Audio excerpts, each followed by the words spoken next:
Okay, so spent a hard day working and hard week working, and it has been a hard week. And what you want to do is come back and sit in the van in the rain and bash your head against a keyboard. So here we are, day 5. Right, it's IntCode, and now it is IntCode getting into the swing of things. So we need 2 new instructions. Opcode 3 just saves its input somewhere, and option 4 gets outputs the input, outputs the whatever value is in the memory. So we now need to add support for parameter modes as well. Previously, all of our parameters have been positions, i.e. go and get or set the value at in memory address, well, in this case 50. Now it's possible that it might be direct. So instead of adding the value in address 50 to the value of address 51, it might be add the value of 50 and the value of 51 for a result of 101. Okay, fine. Now, however, our opcodes are changing. I think I might need to go back and make day 2 standalone again. It's possible this will work anyway with the day 2 input. We'll find out. Now, our parameters, instead of being a single number, which was 0, 1, and 2, is now potentially a 4-digit number. I mean, potentially a 5-digit number, actually, where the right-handmost digit is the operation. Then the next digits are the parameters.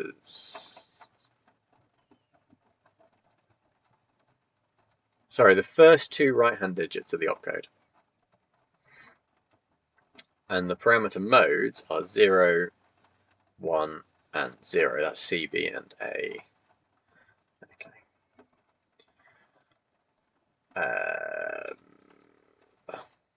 The instruction pointer increases by the number of values in the instruction.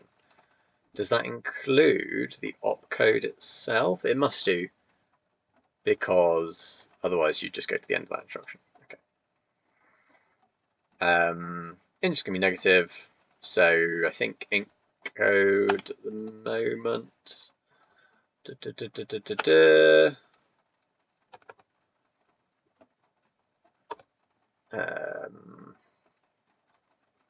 Uses. It uses isizes. Perfect. Okay, so we can already be negative. That's fine. That was clever of me. So it starts by requesting from the user the ID of the system to test by running input instructions. Provide it 1. The ID for the ship's air conditioning unit. Okay. So there are a couple of, well, I mean, there are many ways to do this. There are lots of very fancy one-liners that people will do. But I think what I'm going to do is I'm going to take all of this and I'm going to stick it. I'm going to stick it back into day 2. It's day 2, isn't it? Yeah. Okay. Yeah. Okay, and that just means I need to get rid of that. You just become parse string. You just become run program. Parse string. I know find and replace would be faster here, but oh well. Okay, you look like you work. You are empty. Oh, I've done a silly.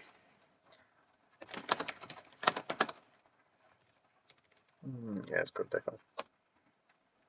Okay, I mean, there's only one person committing here, and that's me. So main should be the same as what day 4 was, and we're all good. But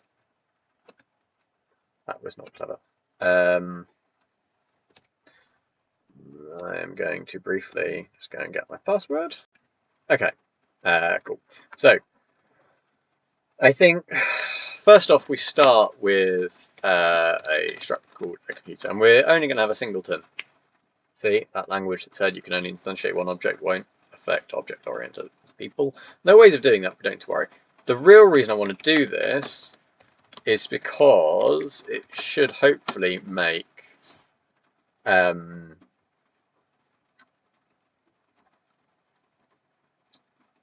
yeah, I think that's all we need. It hopefully makes ownership of the memory much easier, because IntComp is going to do all the operation itself. It owns its own memory, and we don't need to pass around this vec of isize at all, hopefully. Right. So next we need our computer to parse, what do they call it in here? It's called, yeah, their instructions. Okay, cool. So we'll parse instruction. And we're just going to take an instruction as, we're going to take it as an isize, because it's going to come out of our memory. And we're going to return. So there are a couple of things we could do here. The first is we could have traits for instruction, which has a run function, takes a ref mute self and outputs. In fact, just takes a ref mute self. Everything's going to be operating on our own memory. And then you would have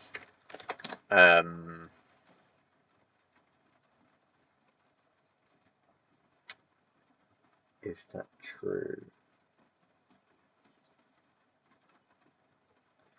Yeah, so then you'd have like a struct called add, and you'd import instruction for add, where no, that doesn't work. We'd have a struct called add, which has for now let's call it A as an isize and B as an isize. And we would implement instruction for add, and we'd do fun run, and it's not doing that. So this doesn't quite work, because at this point we'd need to do this. But we're not actually giving it a mutable reference to our vec, because these are separate things. I should move these around, right? I shouldn't stop you complaining.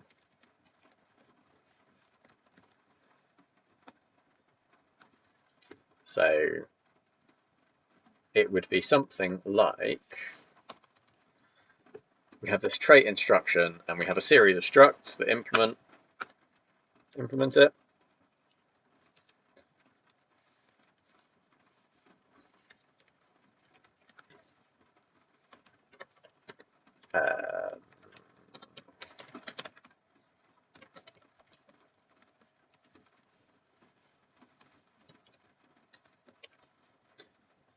What don't you like?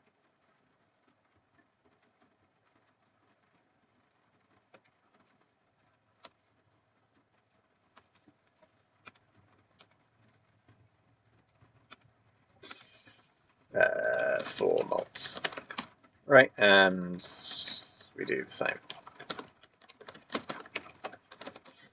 The problem is, if we do this, then parse instruction is going to return some type T, so generic over T,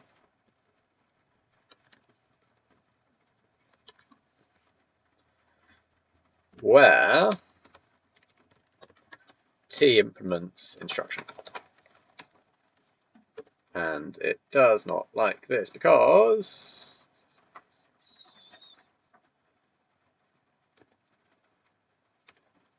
some T.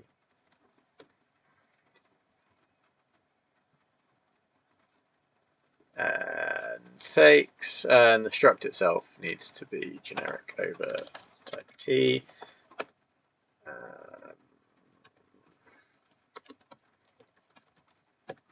And then we'll be like, but you don't use the type parameter T. And we could give it a factor. Actually, this does not need to be generic. This does, but I don't think that makes the struct itself generic. Or I don't think it makes the input block generic. No, okay, that was fine. You should be complaining at me. You can't know what a T is yet.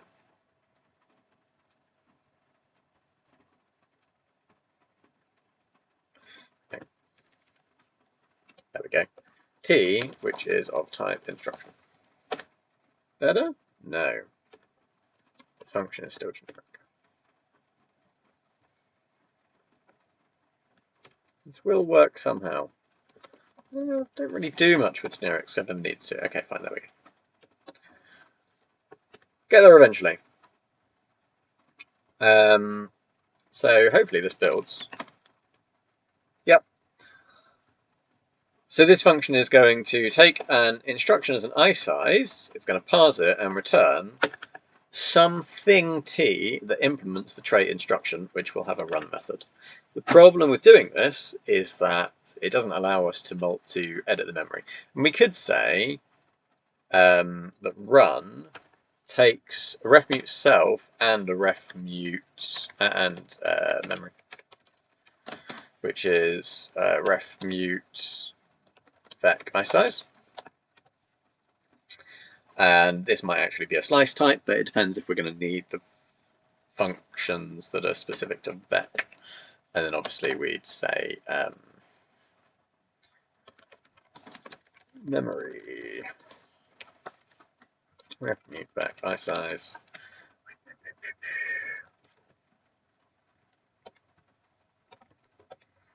I don't really like that too much because it means we're still passing around this vec for kind of no reason.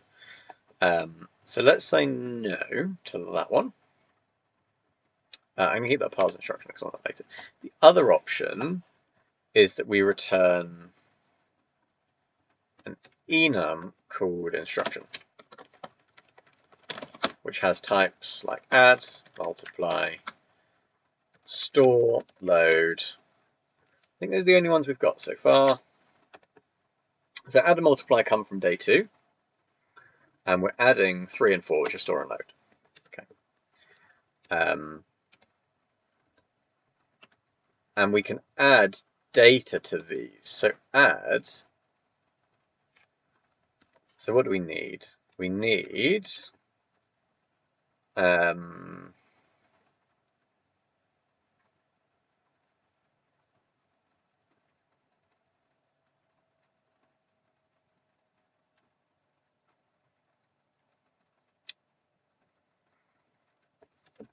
so we could have an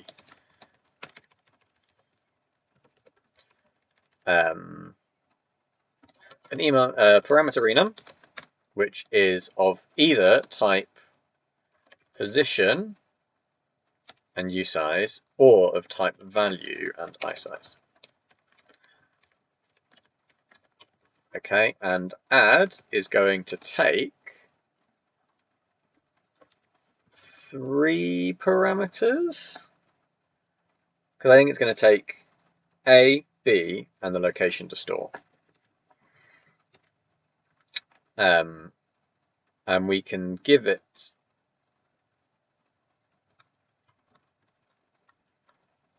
is this the right way to do things?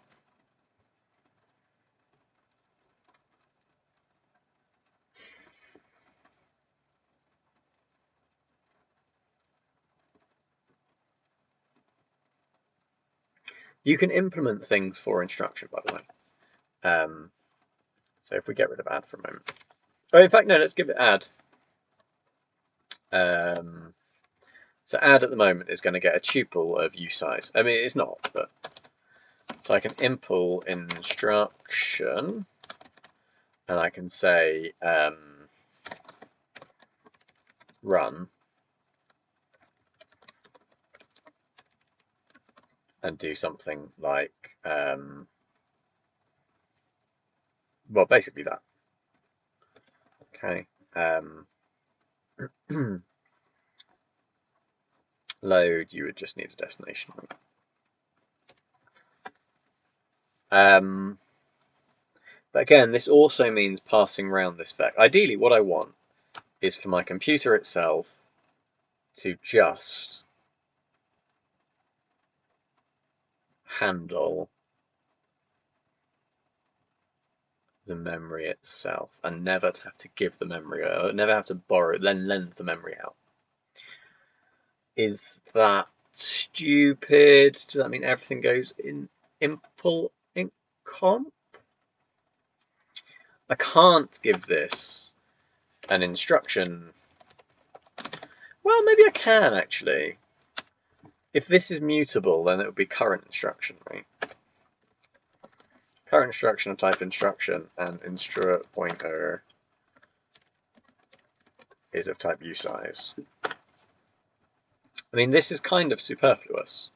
But what this means you could do is you could do run instruction ref itself, and let's say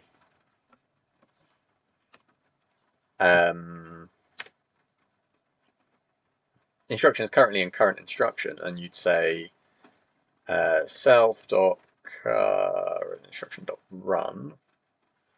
Kind of depends what the output of that's going to be.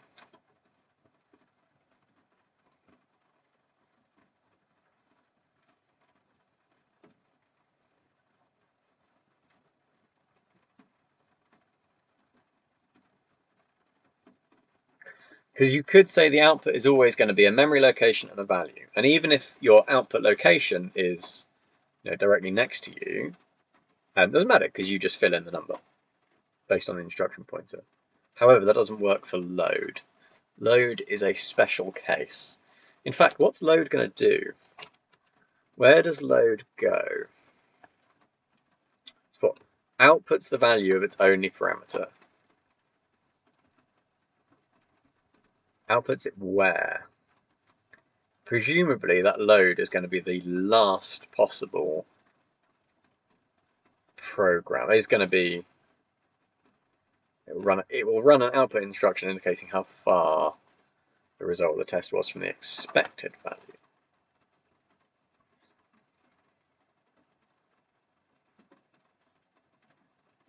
Okay, the program will output a diagnostic code. I assume this is it. Yeah. This final output isn't an error. An output followed immediately by a halt means the program finished. If all outputs were 0 except the diagnostic code, the diagnostic program ran successfully.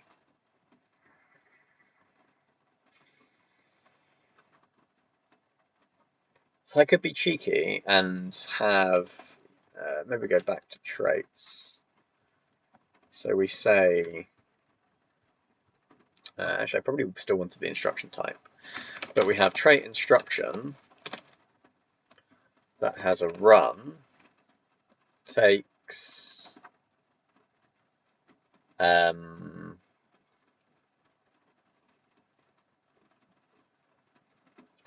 inputs, which is going to be an owned.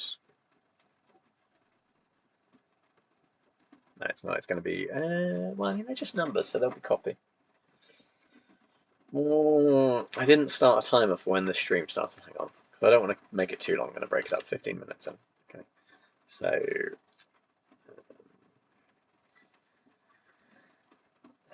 if our instruction takes inputs, which is going to be a ref vec of parameter, which doesn't exist yet, outputs is going to be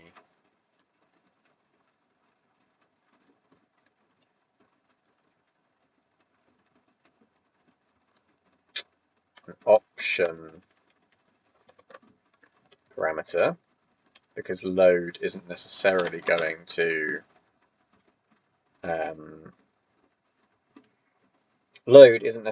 to have any output to put it into, and we're going to return an option, and I would like to call it result, but there is already a result type that we might need to use later, i.e. the built-in one. I mean, there are a whole bunch of result types. We could make our own, that's fine. It will be namespaced, but I don't want to call it that. So in this output is going to be a value and a location to store it in, which is a parameter.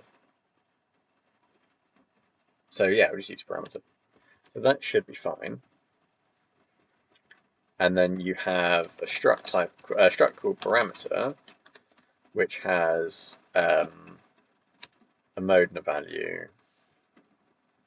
Ooh, okay, so the problem here is that if you give it a parameter and the parameter mode is a position, then there is no way for it to go and figure out. But we've already given it, we already have it as a value. Yeah, this doesn't actually do anything. It would be a vec of iSize, an output of an option iSize, right?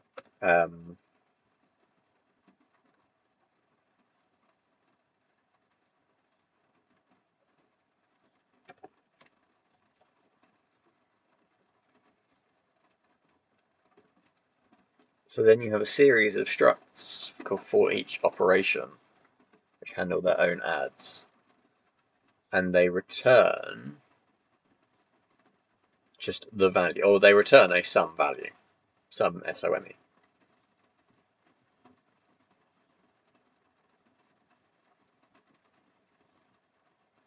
Which means, by the way, that I can then go and have separate files for all of the implementations. And it means that whenever we run the instruction, we'd need to load parameter values manually. Then we need to call run for the instruction, and then we need to store value manually, which means we need to keep track of output location. And we need to, this fun must keep track of it. This fun must parse parameter types, and gets final values. And I kind of don't like that. I would quite like each instruction sequence, starting with the opcode with its parameter modes in it,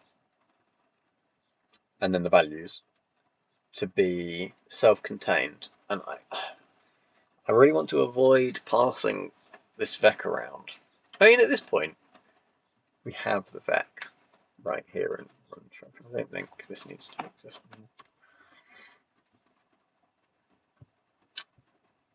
So these are the two things our computer definitely needs. These are the data we absolutely have to have. And we could, if we would really wanted to, add like some screen which implements like display trait or whatever. But there's no point. We're just going to use print line.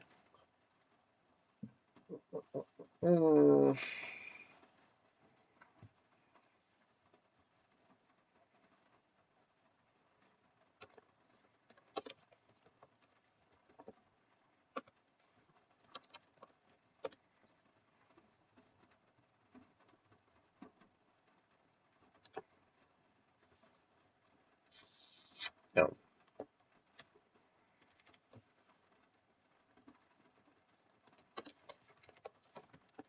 So this is generics, which is saying this function is generic over some type t, and that type t implements instruction. And I guess we're going to return a type t, which implements instruction.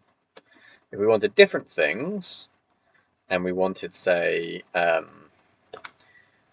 inputs to be, I mean, normally these go the other way around, but inputs to be something that implements partial ake, i.e. we can compare it. Let me do this. So we're going to take in some input which implements partial ake, and we're going to return some output that implements instruction.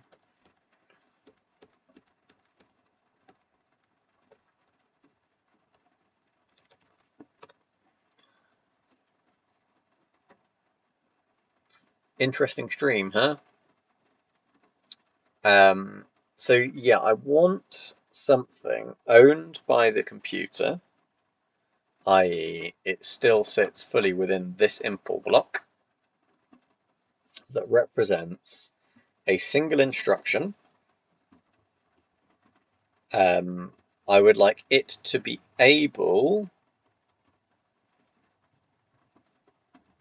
to go and get values out of memory. I think that's the only way. We're going to have to completely separate. Either I pass the memory around, or going to have to completely separate getting values out of memory and passing them to programs, which perhaps is the logical thing to do. So, okay, parse instruction is going to give us an instruction, type T instruction, which implements run. It's going to get some numbers and it's going to output an option and an optional output location. No, you don't need the output location. It's being handled elsewhere. So it's going to get some inputs as a vec by size, and it's going to return an optional output. So, for example, add is an empty struct.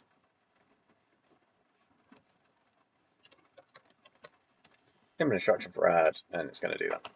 And we're assuming in this case that it can only return, it can only have 2. We could restrict that, could we? No, I don't. No, and I don't think Rust does variadics.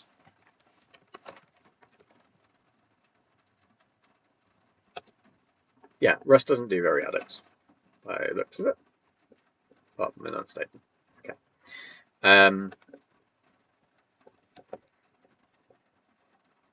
So, I mean, so I can do. Let's make a folder for this. Incompo. Incompetent. And let's move this up here. Yeah, that doesn't actually work. You'll need to be mod.rs. Okay, so now this is going to be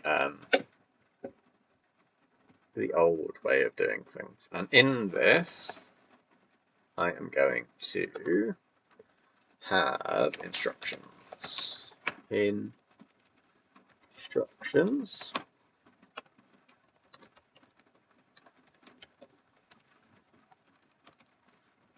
I don't actually know if I need to do that. We'll find out in a second.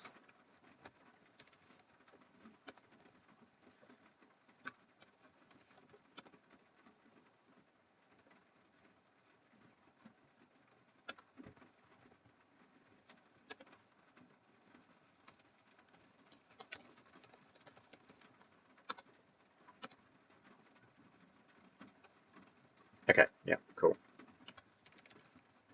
So I'm specifically going to use the instruction trait in the module above us, i.e. in our parent module, as opposed to going down through the crate path.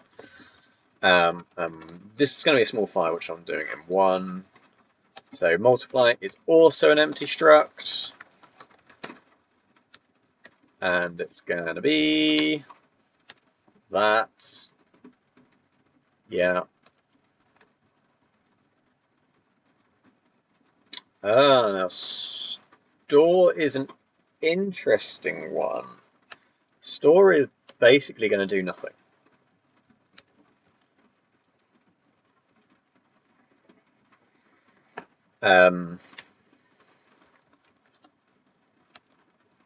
Struct load in, pull the instruction for load, and we are not going to do that. We're just going to return none after we print line.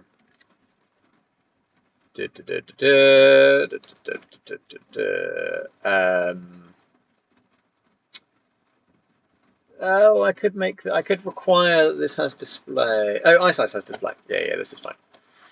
That.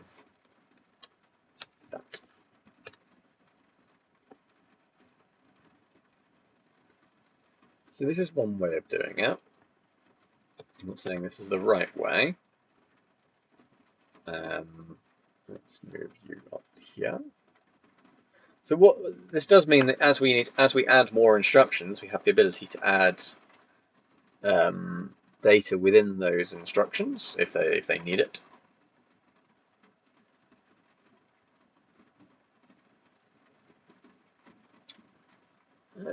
Because this returns anything which implements instruction, we're actually going to create. You know what? Yeah, no, this is wrong. Instruction doesn't need to take a vec. It needs to take itself. Yes. So it's going to.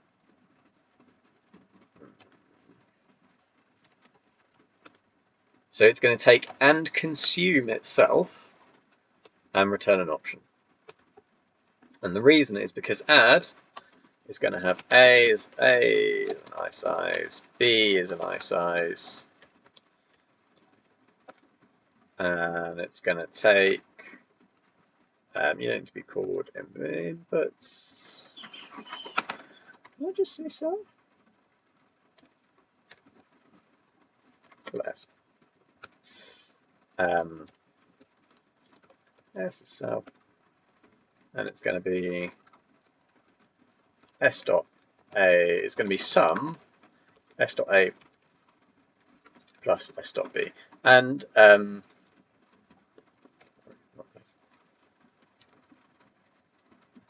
yeah, okay. So multiply is going to look very similar. It's going to have an a, which is an I size, and b, which is an I size, and this means that we can keep the details and any checks confined here. Yeah, okay. S is self. Yeah, this is the way to do it. It's going to be a sum of that, and we can go do checked multiplies, checked adds, and if it comes to subtractions, which incidentally, these can be negative, so that can be a subtraction. Store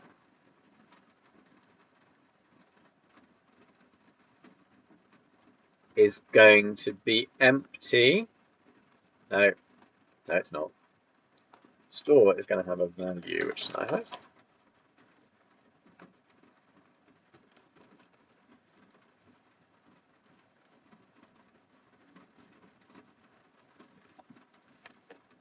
And it's going to return self.value.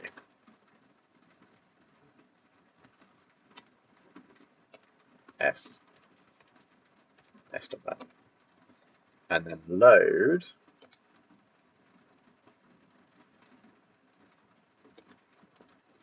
is also going to have a value of I size.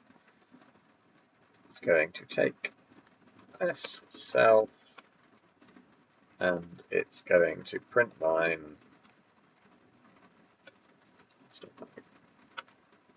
So now, when we parse instruction and return some type t, it could be doing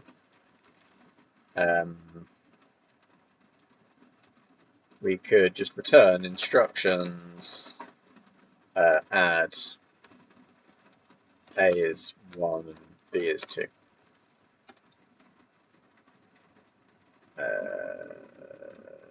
Call or choose as a type for T. Oh, yeah, that's right. So it's going to be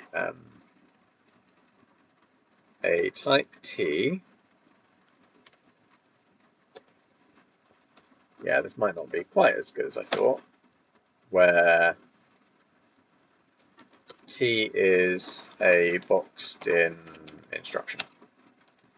And that is going to do dynamic dispatch.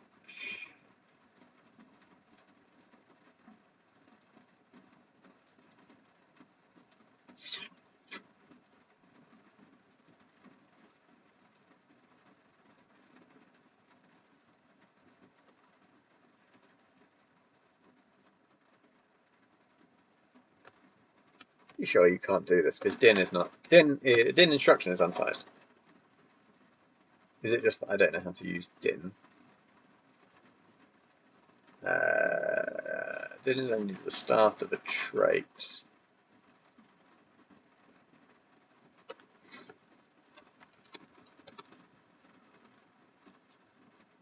Return trait from function.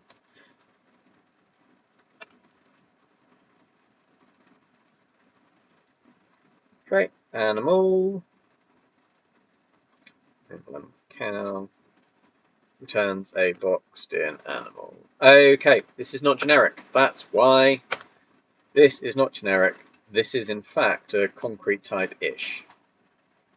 And I'm going to do dynamic dispatch, so it's going to create a table, a vtable of all the places where these possibly exist. Yep. So this is no longer generic, it's boxed in instruction.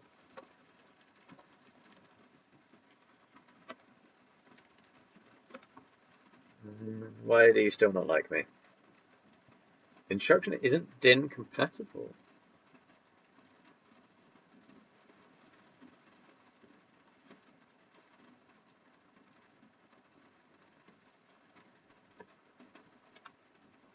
Why? Do you need to take a ref cell?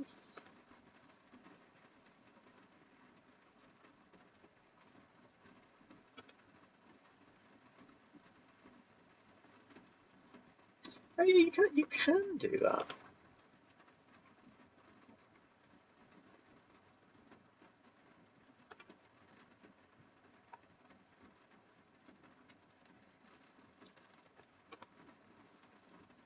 Okay, yeah, that was it. And now these are wrong.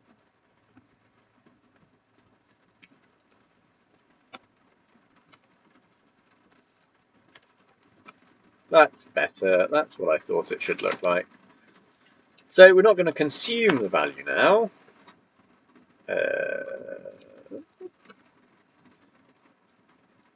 But we can now do dynamic dispatch, which potentially makes the binary smaller.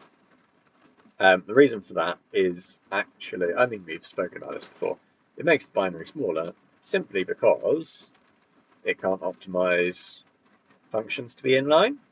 So you get one copy of each method sitting somewhere, and the vtable points at them, instead of just inlining these functions over and over again.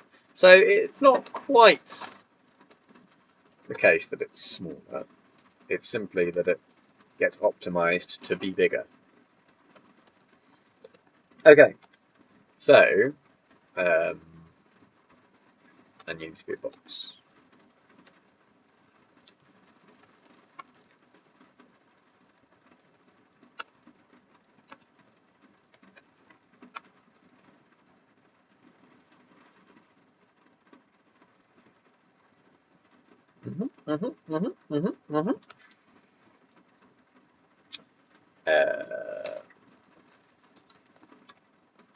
Can I do that? Make it.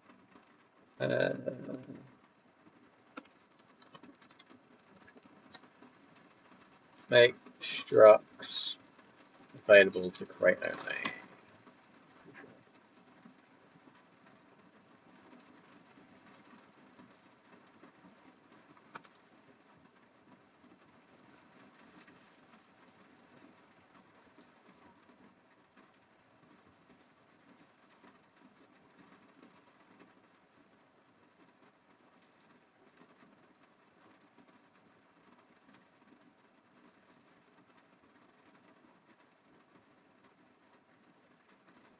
I kind of don't want to have to go through making everything public.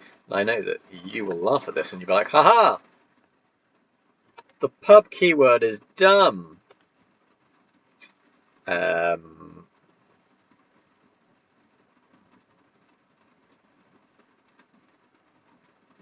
That's what I was looking for, I think.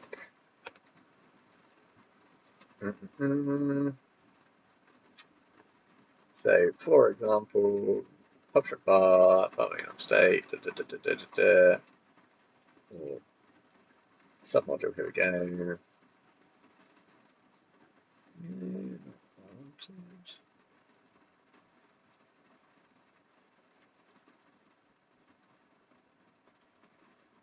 So I think I can do pub super.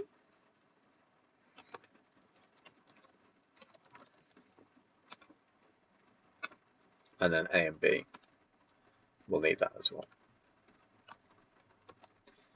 This is all kind of pointless, really. It's more of an exercise in, if I were doing this and I didn't want these things to be private in a library, sorry, if I didn't want them to be public in a library, how would I go about doing it? Which means that these things are only available to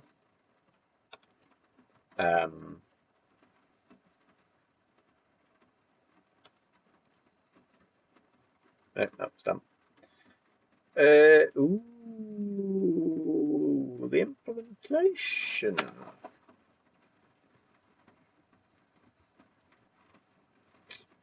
What happens if I do this? It's going to take I, which is boxed in instruction, and it's going to do I.run. So that should be fine. But if I wanted to do this as a concrete type, oh, testing is going to be interesting as well.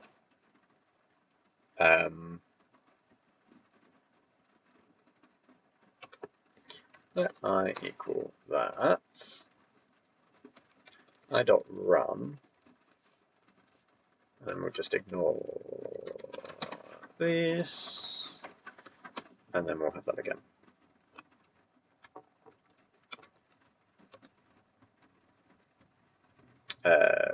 Shouldn't be a let.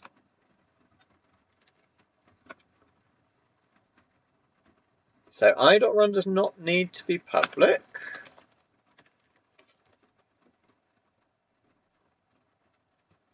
Okay, fine, suits me.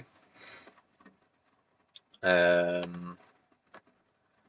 guess that's because we know it definitely implements this thing and run must be available.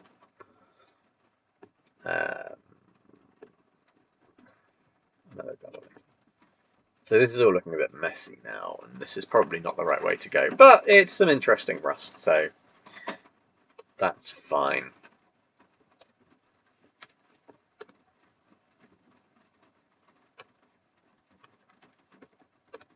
I should make a cup of tea. This is a 40-minute stream. Right, I'm going to pause for a cup of tea. Okay, tea acquired. Now, before we were returning this boxed-in instruction. Everything in Rust, you only ever interact with the stack, and everything on the stack must have a known size at compile time. Instruction, or din instruction, is a vtable, effectively, which says, depending on what actual concrete type is underneath, here is the thing that implements whatever the trait instruction is. So it will compile every single possible thing that implements instruction and go and put those methods somewhere, create a vtable that points to them, and that's what you get as din instruction. We don't know how big that table is going to be or how big this thing, this din instruction is.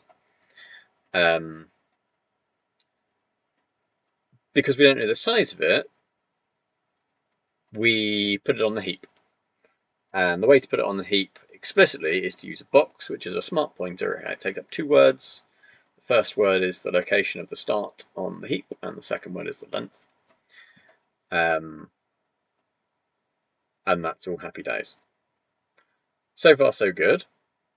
Or what we can do, which is what I was actually trying to do before, is we just say we're going to return some object that implements instruction. This is now generic. So now we're returning a concrete type, and a concrete type has a known size, so that's fine. At compile time, we should know what this type is, basically. I would explain it better if I knew it better. Great. So let's stick with that because it gets rid of some nasty boxes. The upside of this, by the way, is implicitly or explicitly, you always know if your data is on the stack or the heap. So Vec stores its data on the heap, which is why it is growable. If this were an array of I size that were 9 long, so I mean we know the size, it's 9. and we know that it's going to take isize, which at compile time will be of a known size. That lives on the stack. And this is the reason that you can't have a slice of isize, because this is not a known size at compile time. We don't know how much of this underlying array we are looking at, which is why we take a reference, which is, again, I am competent. Take a reference, which again is a smart pointer, and it's saying that. Why are you unhappy? Missing a letter. That's fine. We'll worry about that later. We take a reference, which is again a smart pointer, so it's got a start and a length, and it says the beginning of the slice, not necessarily the beginning of the array, is somewhere off in the heap, and its length is this, and Rust will make sure you don't go outside its bounds. So vec underlying is essentially a slice. Well, no, a slice generally you might take to be a slice of an array, and that array will be on the stack. You could take a slice of a vec, and the vec will live on the heap. So take that heap. But the data in a vec is guaranteed to be on the heap. It's just the pointer, the actual vec itself, that's on the stack. Cool, that was an aside. Where were we? Right, so we have some parse instruction function which is going to return something which implements instruction, and it's going to be based on whatever's in here. This is the sort of meat, so let's deal with that first. So instruction format, A, B, C, D, E, where A is A, B, and C are parameter modes for parameters 3, 2, and 1 respectively. DE opcode. Okay. Now instead of converting, I am going to make instruction mute. Yeah, that's fine.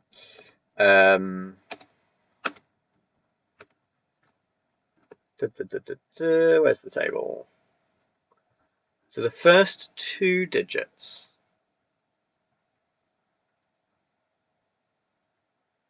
So yes.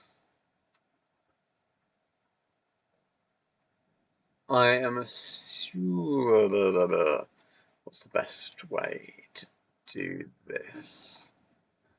Because I assume instead of the opcodes going 0, 1, 2, 3, 9, 10, 11, 12, we're going to get that second digit is going to be specific. So like opcodes starting with 3 might be of a particular class. So I'm wondering if it's worth extracting both values. But for now, let's just say that opcode be equal to instruction mod, well, I saw it come up, that was correct, mod 100.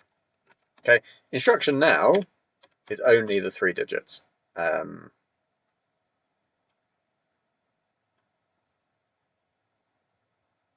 I think, hang on, let's go do a little playground.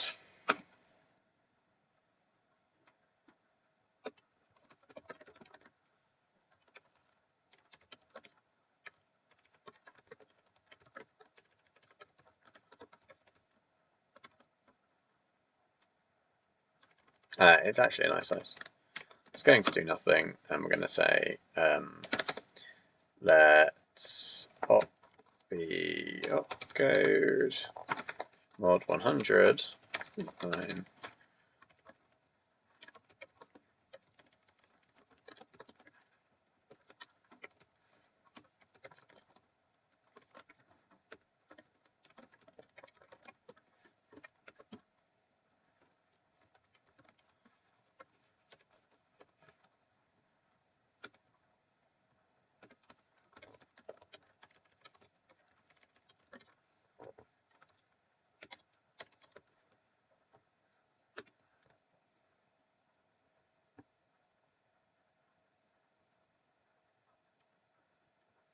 Okay, right, fine. So,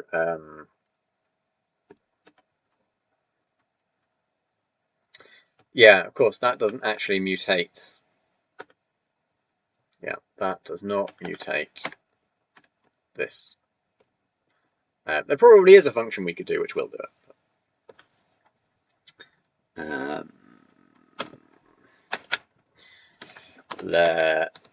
I'm going to do these separately.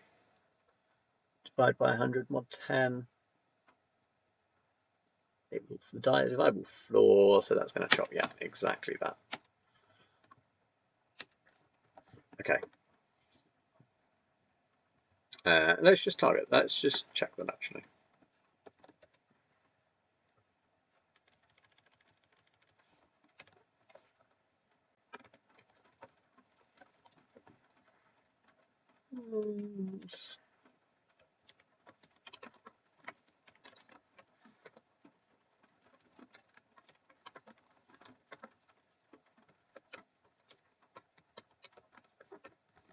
Yeah, I reflexively save.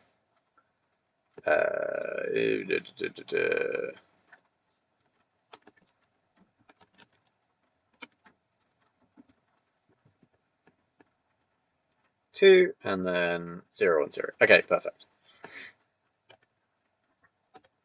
Great. So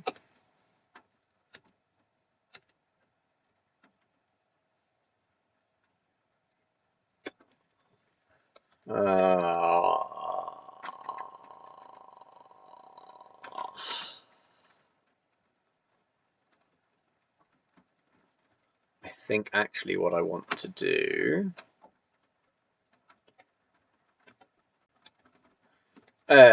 these are modes.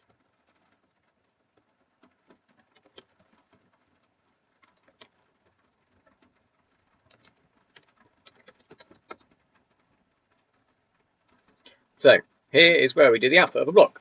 Let A equal if a mode is 0, it is in position mode. Oh, okay. Okay. What are we passing? We're passing instructions an I size. The instruction is not an I size. It is a slice. It's a reference to a slice of I size. All of these are instruction 0. Again, I'm not going to bother checking these, bounce checking these. This is a bad idea, but for the purposes of this, Rust, whatever, A, so 0 is position mode. For A, let A be equal to instruct.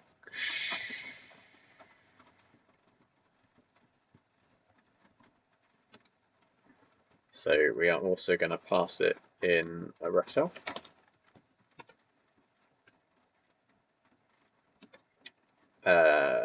It's going to be self.memory. I don't want you to be an IOU size. That would be weird. Self.memory, which is a vec, we're going to index it to whatever's in instruction 1. Cannot be indexed by. Why would you?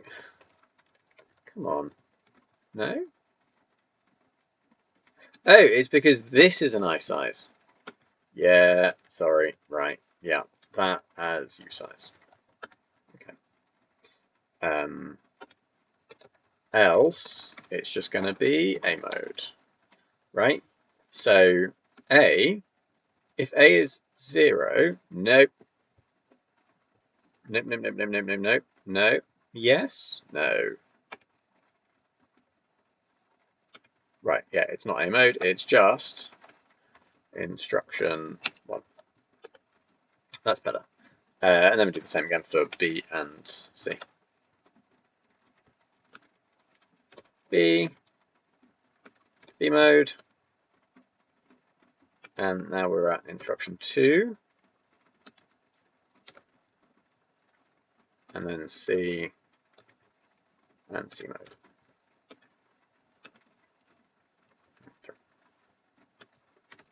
And we should probably go and start testing this. Oh, keyboard has that one. Windows. Yeah, there we go.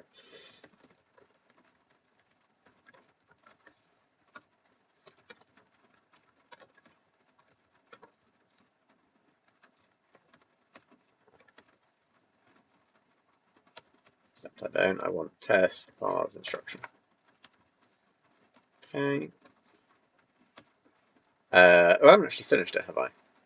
So I kind of want to know that the output of this is correct. So maybe let's go whack this into a function. No, that I need to pass a load of stuff in. This is basically what it's going to do. So, well, let's do it anyway. Let instru be equal to, so we're going to make it a vec, and it's going to have the values 1002, 434,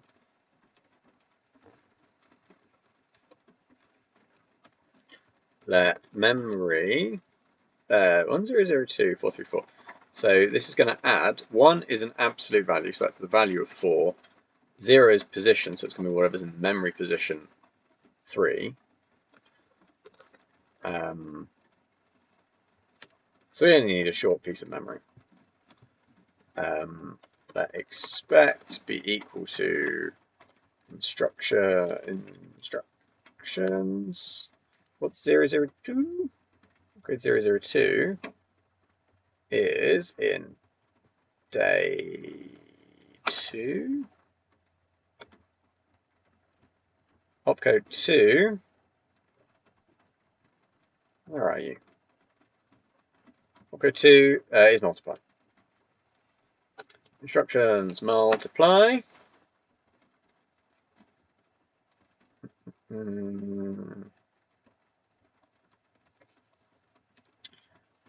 Where A is going to be the value in memory address 3, and memory addresses start at 0.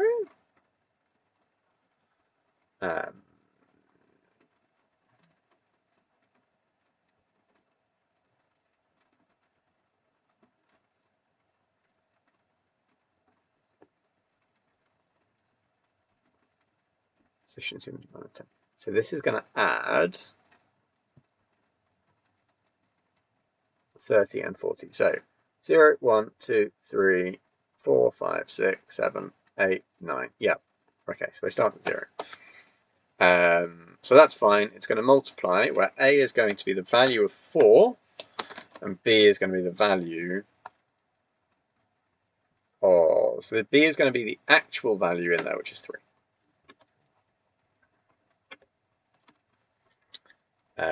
Let result equal part... oh, I need to create a computer, don't I? Let comp equal int comp.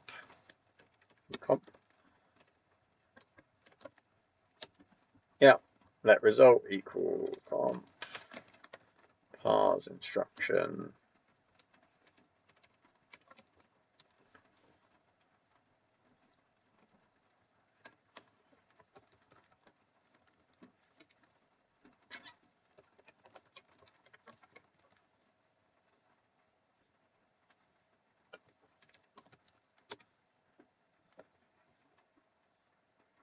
And doesn't implement partial equality. We can fix that. We can probably just derive it. Hopefully. Yeah. So no traits, for the most part, are implemented automatically. So if we want to be able to compare multiplies, we need to derive partial equal. And we can go check the behavior of that derive.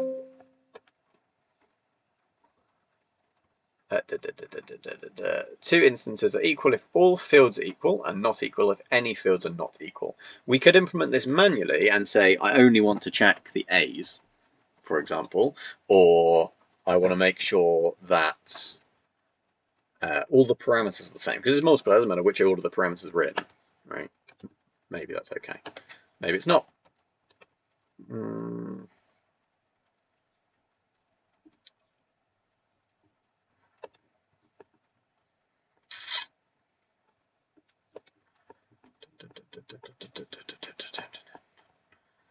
Can you add derive? I don't think that's in the right place. I think I would need to say that the trait itself implements debug.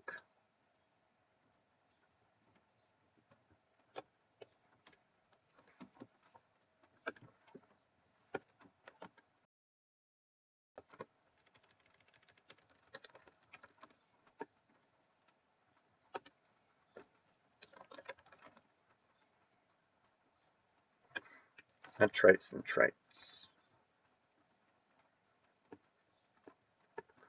So trait has a type item. Okay, yeah, sweet. So I give it a type item which implements standard format debug.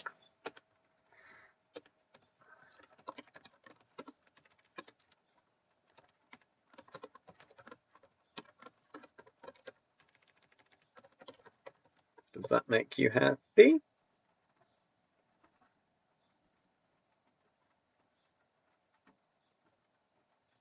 I think that's fine because we're not returning one. You can just go completely.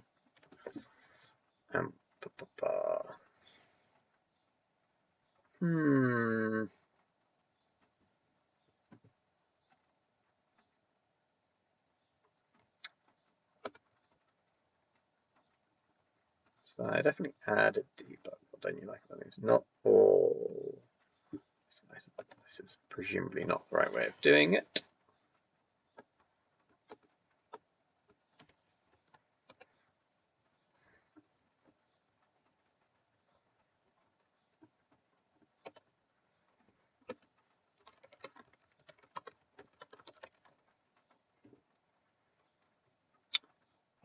Oh, yeah, okay. So I think I just need to do that.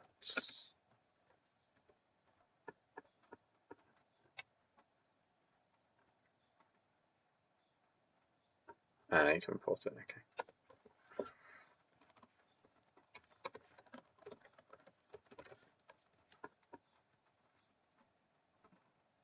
That's not satisfied. That's fine, we haven't finished it yet. And expected a multiply found.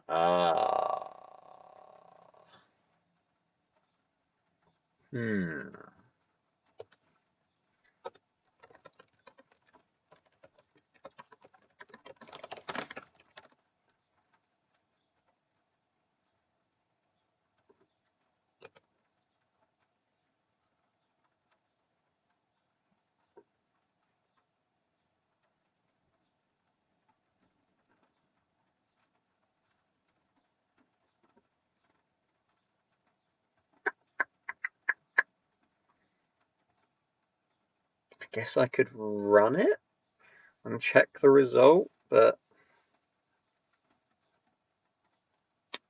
yeah, ensure your code only relies on methods and properties guaranteed by the trait in the input trait type. You can't directly access the details, which means I can't compare them. Unless I do a bit of reflection, which I don't want to do.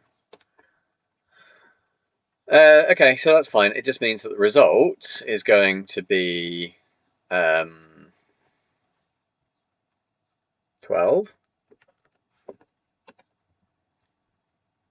No, sorry, expect. Expect is going to be 12. Do I need both of these? I need memory and I need instruction. Yeah, okay, fine. Really, I should make the memory and the instruction match, but results dot. Did I give it run? Dot unwrap. In fact, let's make you some 12. Okay. Cargo test. in IntComp.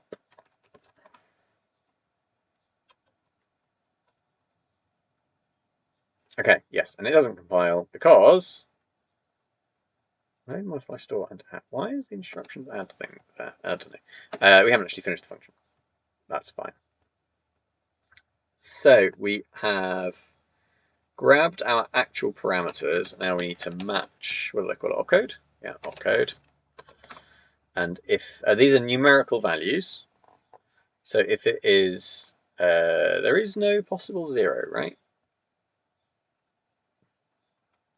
Yeah, okay. So 1 is going to return instructions add. No, we'll deal with that in a moment. Instruction multiply. 3 is input, which I think I said. So 3 is store. 4 is load. Don't know why it's decided we're going to get those random. 99 is telling.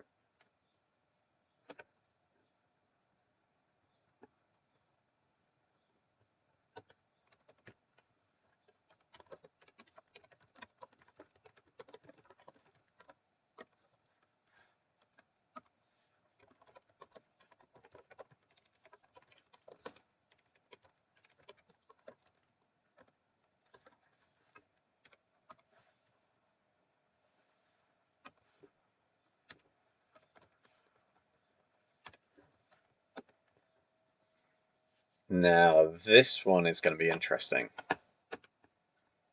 but we'll get to that in a moment.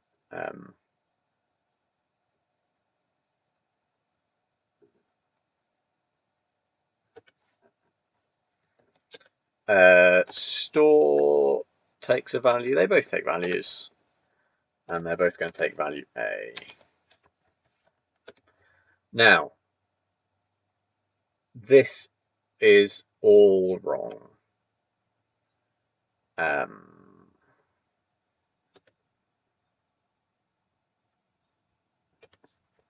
need to specifically tell you. So where the name is the same, it's fine. You don't need to do this. For now, let's not give it C. You should be okay with this.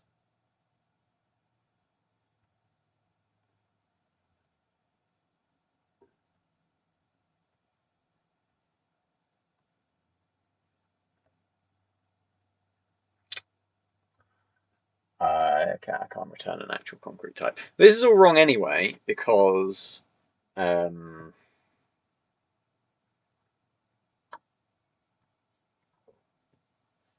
the fact it's not valid Rust. I mean, we go back to boxed in tray. Boxed in instruction and debug.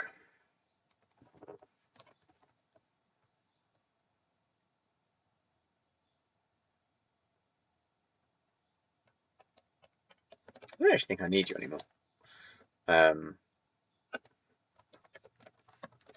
And I would do this. And then it would be happy with that.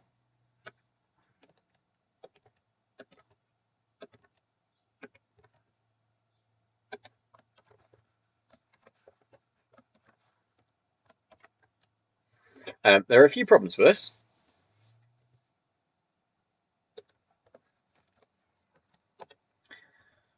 And I need everything else.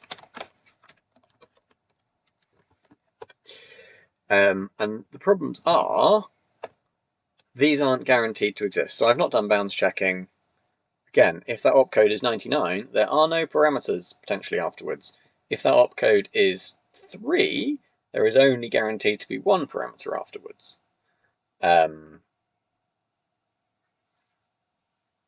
And I need to know the number of parameters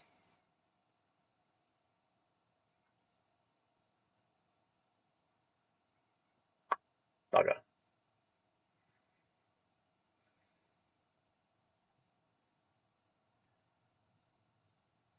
So this is annoying. It means there's going to be a few repetitions, basically. So let's get this working and then I'll finish the stream. And I don't think this is necessarily what I'm going to end up on. I might go back to the enum, which I know would be very annoying. But right, I need to know the opcode. Let's get rid of those. We can't have those. And we'll also get rid of all that. So this code is still helpful and slightly correct, but it's not going to do what we want.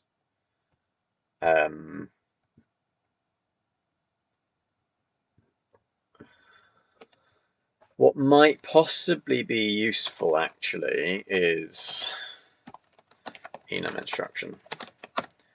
Add is going to take some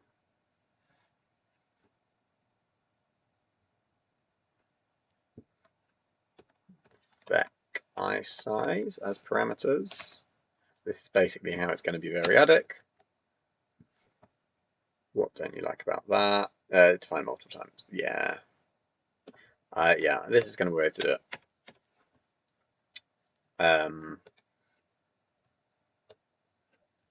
I will move this down into here. Nope, let's just delete that file. You can go away. Let's have that enum back. Don't need you anymore. Clearly don't need you. Leave that space for a moment. We've got an enum instruction. We're going to return an instruction of some type. Yeah, this is going to make life quite a lot easier. I'm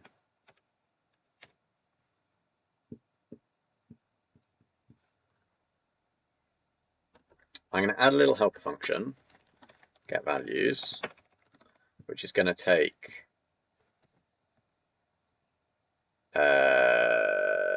self and num values. Is it going to do parameter nodes?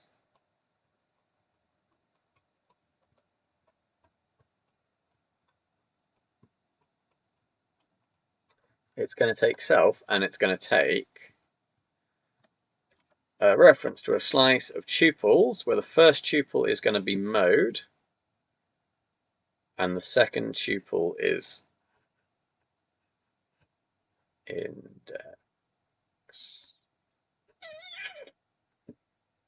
And it will return a vec of I size.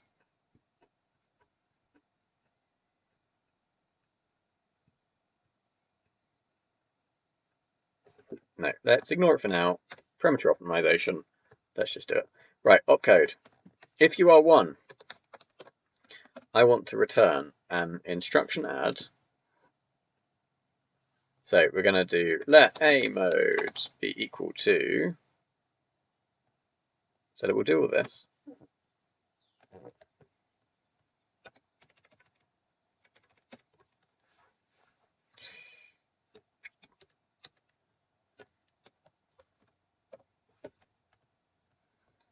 And then we will do all of this.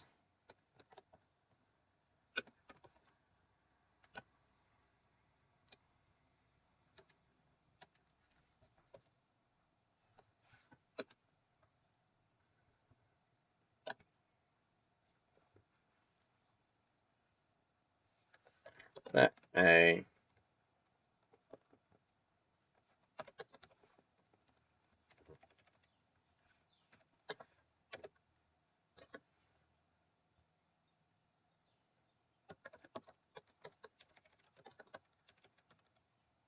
Oh, it's already above that. Right, yeah, whoops. So yes, you're tabbed in.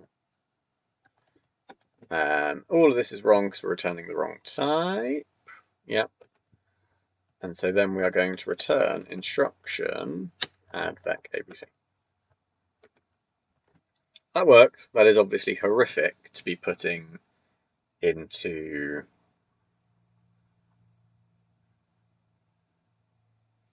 this. A mode, B mode, and C mode. These are constant, actually, because the instruction always is the instruction always 5 long?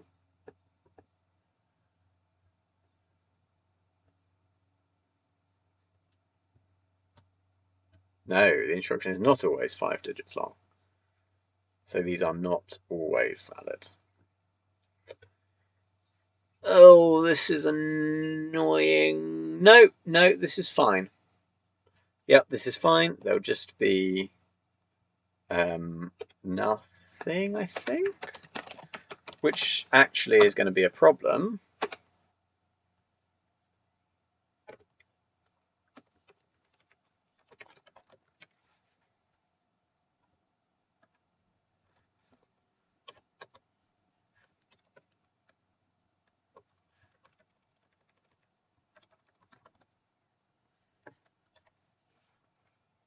So divide by 10, 100, 1,000.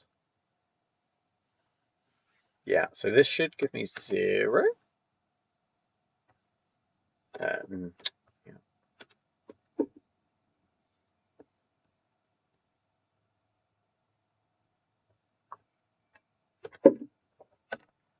But actually, I want it to be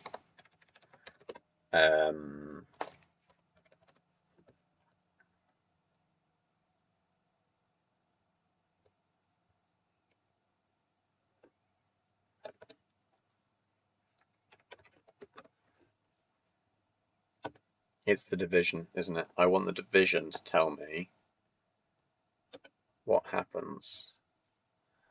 None if right-hand side is 0, or the division results in overlay. I think that's exactly what I want. Because, so if the instruction were 0, 2 with 2 parameters, then we'd access the third parameter by dividing by 10,000, where in this case there isn't one. So I'd want checked div,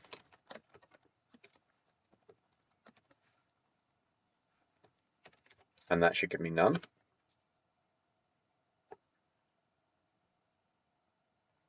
Yeah, argument never used, it's fair. Oh, 1, 0, 0, 2, dot. There we go.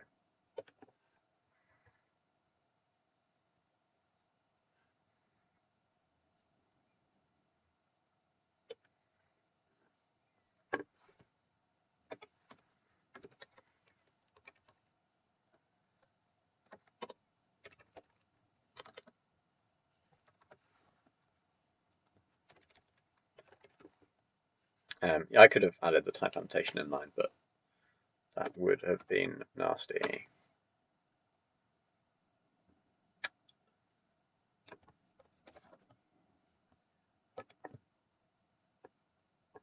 Okay. Oh, sum 0. What?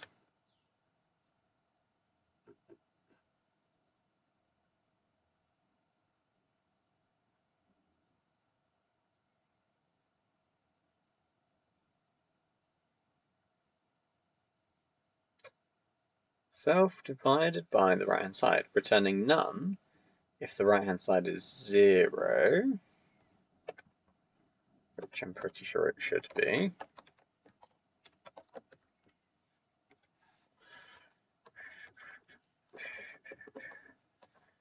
You can actually put variables directly in here, by the way. Opcode divided by 10,000. Am I unable to count? 0, sum 0. Returns none if the right hand side is... Oh, doy. That right hand side. Oh, am I going to have to... I'm going to have to check this myself. That would be annoying. Overflowing remainder?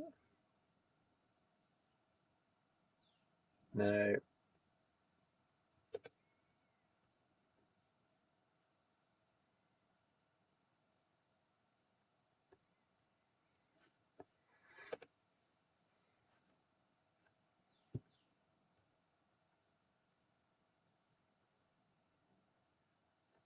I don't want any of those. I think I'm going to have to do this manually.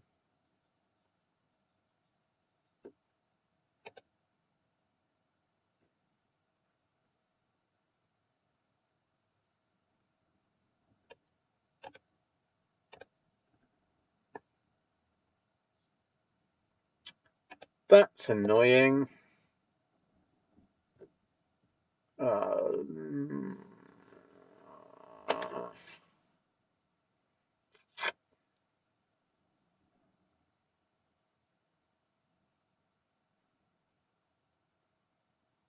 completely forgotten what I was trying to do now. Oh yeah, essentially I don't know the number of numbers inside opcode. And I need to work that out, which means I would need to check if this... but it can still be 0 because it can be... I think instruction... I think I need it in as a string. I think that's the only way.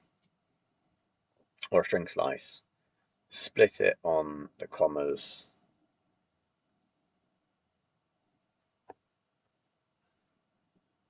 Yeah. Memory has to be a vec of either a vec of string slices or vec of strings. Vec of string slices would be slightly easier. So this is going to be vec 1002, and then whatever the values are, 4, 5, or whatever. Because then I can do a len on that. Because if it's initially that, then when I convert it to a number, that 0 is just going to disappear. Which would be annoying, to say the least.